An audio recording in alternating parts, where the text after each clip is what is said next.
মুখ্যমন্ত্রী মহোদয় আমাদের মধ্যে বলে এই একটু কষ্ট আমরা অভিনন্দন করে আমরা আমাদের মঞ্চে আনবো। আমরা সেই লক্ষ্যে আমরা সবাই কাজ করব।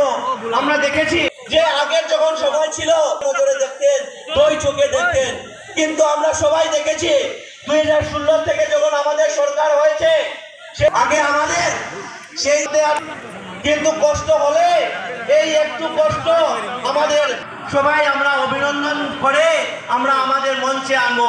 আমরা সেই লক্ষ্যে আমরা সবাই কাজ করব। আমরা দেখেছি যে আমাদের দেশকে সমৃদ্ধশীল করা যায়।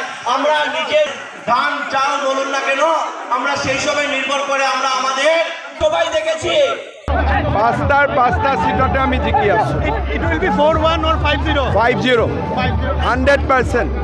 আৰু বাকি 14টা আৰু বাকি যিকেইটা আছে এইটো ফেজত ইলেকশ্যন হ'ব।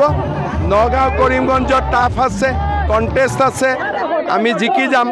কিন্তু শিলচৰ, ডিফু, দৰং আৰামত জিকিম। আমি পাঁচটা জিকি যাম। আজি যিসকলে it is 80%. No, you are under wrong impression.